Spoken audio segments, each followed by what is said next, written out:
I trust you understand, my dear people, that it is not by my wish that we have missed having Mass here last Sunday, or that we should miss on any Sunday. And I trust that you have the proper understanding of what we traditionalist priests have to do. We have to spread ourselves as thin as possible. If there were more cooperation and fraternity among traditionalist priests, all this petty and disedifying rivalry surely does not help anyone, then there would be much less difficulty in providing. I make mention of this because I hope you understand that it is fair for us to expect that you would make the same contribution throughout any month, regardless of whether we are able to have Mass on all the Sundays or not. Think in terms of a monthly contribution. How you give that in is your decision, but please understand the expenses are not less because we have Mass less frequently. And I have to expect that you would be mindful of this kind of thing, otherwise you would prove yourselves unworthy of what is being attempted.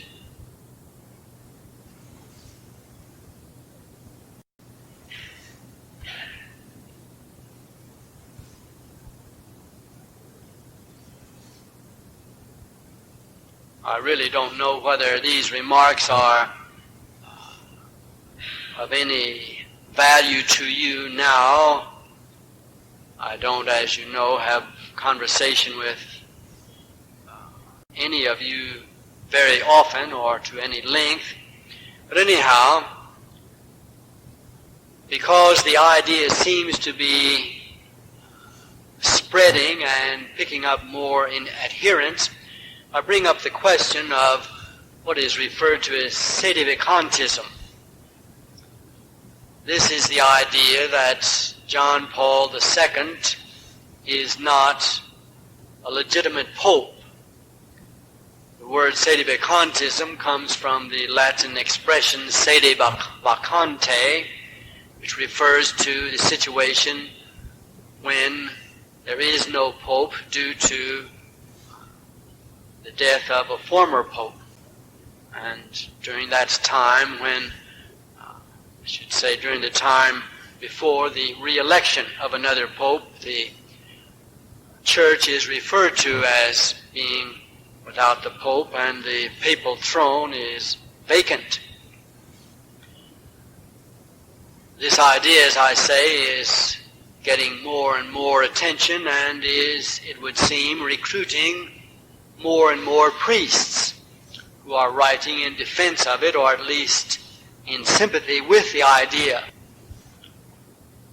I want to state here that we do not accept this idea. We have our complaints against the present pontiff from the point of view of his doctrine and also his conduct of his office. And I imagine that I could complain as loudly as any. The argument that is put forth is that the cardinals who elected John Paul I, or rather the second, are apostates in that they unanimously have accepted the decrees of the Second Vatican Council and all the aberrations that have flown or flowed from those decrees, and therefore they are not qualified to elect a pope. Some of these Sedevacantists, by the way, say not only that John Paul II is not legitimate, but they say that the throne of St. Peter has been vacant since the death of Pope Pius XII of immortal memory. Another of the arguments, or one that is put forth with the former, is that due to his multiple heresies, due to his rather outspoken sympathy with communism, due to his promotion of Protestantism through what is called ecumenism, and we could go on and on, it is not believable that this man could be the legitimate pope. The argument is simplified by saying that one who is in heresy is automatically excommunicated by virtue of Canon 188. If one is excommunicated, then he is not in the church, and therefore he could not be the Pope of the Roman Catholic Church. We say that the argument limps. We say that we, lay people or even priests, are not in a position to judge all the cardinals. All the cardinals who voted in the conclave accepted John Paul II as the legitimate successor of St. Peter, and we have to do so also. We are not in a position to pass judgment on their orthodoxy or even their intentions. Secondly, even if one could say, we do not say this, but if one could say that due to his pronounced heresies, the present Pope has incurred the censure of excommunication, it does not follow that he therefore is out of the church. Excommunication does not mean that one is out of the church. It simply means that one is under censure, and that one must have that censure lifted. It is a penalty that goes with sins named by the Code of Canon Law. Before that sin can be forgiven, that censure has to be lifted by one who is qualified to do so. But we maintain that if the Pope incurs such a censure, it is upon his conscience only. And no one has the right to judge the Pope with respect to his condition except his confessor. Lay people and priests are not able to pass judgment on the Pope, and no one can either declare him deposed or depose him. There is no court in the church or outside the church which can judge the Pope with respect to the conduct of his office. That seems simple to me, but whether it seems simple to you or not, please let us understand that we will not decide this matter, nor will we speculate about it publicly. As you know, a certain number of priests have judged that due to the general apostasy of the bishops of the church, they should, for the preservation of the apostolic line, receive the episcopacy. In this country now, I think there are 4 new bishops. We grant that they are validly consecrated. Their names, by the way, are Bacillus, Musi, Siebert, and Altenbach. We do not deny their episcopacy, but we certainly deny the right of any priest to have himself consecrated a bishop. This call can come only from the official church. And the Code of Canon Law is very strict and very definitive about this matter. If any priest can have himself consecrated, well then they all can. Even me. Wouldn't that be rich? I wonder, does that bring an increase in income?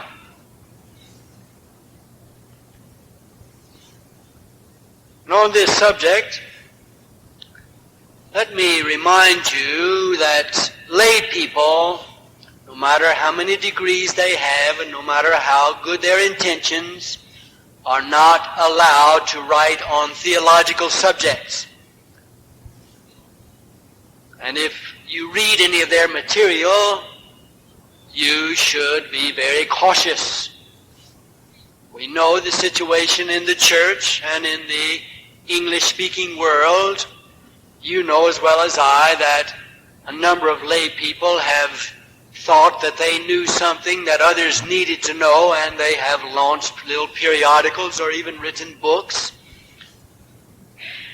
Everybody knows that if a priest writes a truly Catholic book, he cannot get, or he would find difficulty in getting an imprimatur.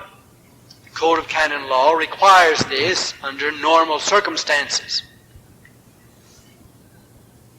But surely, lay people should not imagine that they are qualified, and even if they are qualified, they are not commissioned by the church to write in the name of the church on matters theological. You should bear that in mind, because it is easy to get caught up in the spirit of these days and in the desperation of this spirit. I want to warn you that if you do find material that seems to you to be particularly right or appealing or helpful, if it is very novel, before you begin to pass it around, you should let me see it. And before you yourselves accept any new ideas, any ideas that intrigue you or catch your fancy, you should come to me and talk to me about these ideas to see what view maybe I could offer. And I'm sure some of you will say, well, who are you? You're not infallible. And my answer, of course, is, anybody knows that. That's why you should come to me, because neither are you. Even if we were to grant that you knew more about one or another area of theology than I, or even if we were to grant that you know more about theology than I, humility would dictate that you refer the matter to me, since I'm supposed to know. And maybe you could teach me something. But maybe I could teach you something. If I couldn't, well then I should at least have occasion and reason to study harder. Whatever you do, be careful with these ideas that are rooted about. They are very intriguing, and sometimes we can easily like them. They're very tasty to us, and they make us feel that we're ahead of everyone else. If anyone comes to me with proof positive that the end of the world is nigh, even at the door, I'm going to argue the matter. We are not allowed to say this. Of course, the time will come when people will say, Christ is coming very soon, and they will be right. But we're not allowed to impose this idea on others or to preach it as if it were doctrine. We are supposed to stand ready at all times. As Jesus said, he will come as a thief. Lastly, we do not break the laws of the church here. We are, in in our poor way, solicitous for the law. We are here because the law is being violated in all the churches. And we have a legal way of avoiding that scandal. We are not defiant or disobedient toward Pope John Paul II, even though his activities horrify us. Do you know that John Paul II sent his condolences to the Soviet government over the death of Yuri Andropov, that mass murderer, that henchman who controlled the KGB? And in his condolences, he praised this man. Do you know that John Paul II has lauded the theology of Martin Luther, one of the most vicious haters of the church of all history, whose writings were so full of heresy and inconsistency that even his followers could not adhere to his teaching? And he is now being spoken of as a future canonized saint. I'm sure you all know that it has become something fashionable for John Paul II to visit non-Catholic churches and to pray with those people, thus endorsing their heresies and their opposition to the true faith. You all know how he goes out of his way to laud not only Protestant errors, but the errors of other religionists, Buddhists and Hindus and Muslims and such as that. It would be kind to say this is ridiculous. You know that he has recently applauded the efforts of the World Council of Churches, the Communist Front, whose purpose is to gather money for the seduction of the churches throughout the world and their Marxiation, and to contribute in every way possible to the Sovietization of the whole world. That's what it's for. And he goes out of his way to encourage their work and to give it that notorious body his support. And we could go on and on.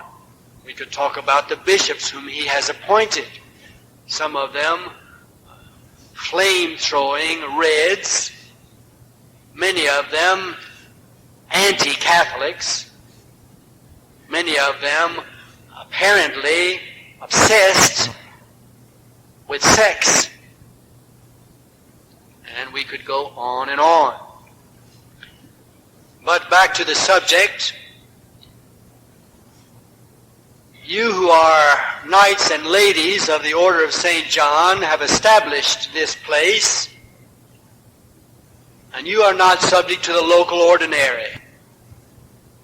I have no authority here at all, and I have never claimed any, but I do say that as a chaplain it is for me to oversee all matters theological and liturgical. And it is the duty of the knights and ladies to accord me this place. I think you know that I want to be very fair, and I think you know that I want for our uniform belief to be right. Those of you who are not in the order are, when you come here, and as long as you come here, under the protection of the Order of St. John, so that you are not to be judged or censured by the local ordinary or priests. We strive meticulously to adhere to true doctrine. I will never grow tired of reminding you that the foundation of your faith, of your salvation, is the adherence to the true doctrine of the Catholic Church. Secondly, we are here to try mutually to help each other to keep the divine law. And we consider with the divine law not only the Ten Commandments, but the laws of the Church, which we consider to be holy We do not violate them, or we do not look for ways to bend them and to disregard them. We worship God according to them, and we reverence the law.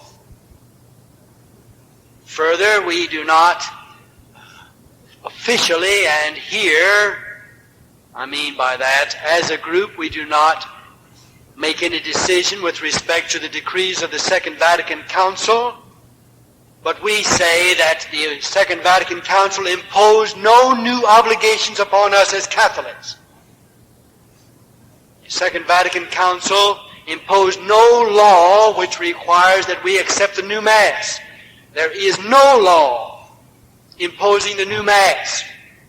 It was issued with the wish of Paul VI that we accept it. We have to deny his wishes because we are bound by a former law to adhere to this Mass, even to death. We have no privilege to do otherwise. We are bound.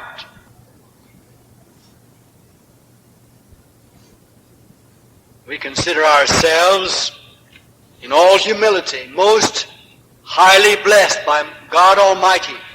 But we do not say this because we are proud. We say it because we feel responsible. We love our faith, as you've heard me say before, and you're here because you love yours. All of us should pray that we maintain integrity of faith and mutual respect for each other. And by all means, fear of God, lest we fail. In the name of the Father, and of the Son, and of the Holy Ghost.